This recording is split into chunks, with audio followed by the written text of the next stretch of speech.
कर्ज लेने का कभी मौका ना होगा, पर देने का सौभाग्य सदा रहेगा। कर्ज लेने का कभी मौका ना होगा, पर देने का सौभाग्य सदा रहेगा। बहुतायत से भरा रहूंगा सदा, मेरा प्रभु मुझको ऊंचा करेगा। मेरे प्रभु की सहायता से निश्चय ही बनूंगा आशीषित में। उसके वचन का मैं पालन करूंगा, उसके मार्गों पर चलता रहूंगा। आप सभी को प्रभु यीशु मसीह के मधुर नाम से मेरा जय मसीह की धन्यवाद देता हूं। परमेश्वर का जिसने एक दिन और हमारे जीवन में जोड़ा। आइए मेरे साथ में परमेश्वर के कलाम को पढ़ेंगे। यिर्मयाह की पुस्तक का 17 अध्याय उसका 11 पद को हम पढ़ेंगे। जो अन्याय से धन बटोरता है वह उस तितर के समान होता है जो दूसरी चिड़िया के दिए हुए अंडों को सेती है। उसकी आधी आयु में वह उस धन को छोड़ जाता है और अंत में वह मूढ़ ही ठहरता है। परमेश्वर पिता इन वचनों के माध्यम से हम सभी को आशीर्वाद दे।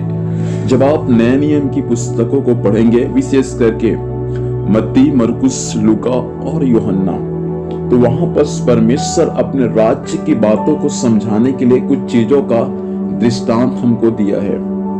रोटी हो, ज्योति हो, भेड़ हो, धन हो, खेत हो, इन सब बातों का दृष्टांत परमेश्वर हमें सिखाया ताकि हम परमेश्वर के राज्य की बातों को भली भांति समझ सके। वैसा ही यहाँ पर यिर्मयाह की पुस्तक 17 अध्याय उसका 5 पद से लेकर 13 पद तक वही बातें यहाँ भी लिखा हुआ है।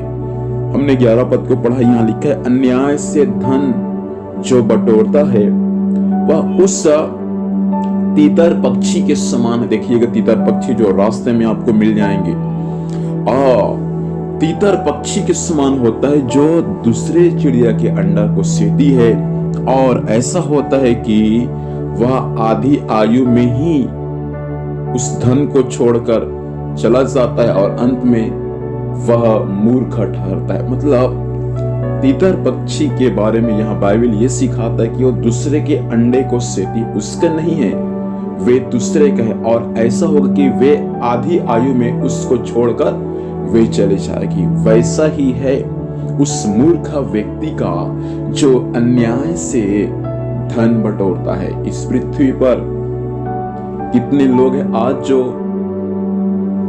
ईमानदारी पूर्वक धन को बटोरते हैं। आप जो धन कमाते हैं उनमें ईमानदारी है या उनमें अन्याय है। याद रखिएगा, यदि किसी हमारे पासवान ने हमको ऐसा सिखाया कि यदि आप अन्याय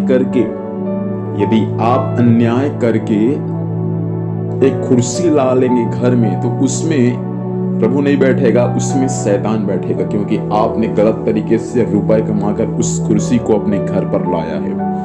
बाइबल हमें साफ साफ ये सिखाता है कि जो व्यक्ति अन्याय से धन बटोरता है वह व्यक्ति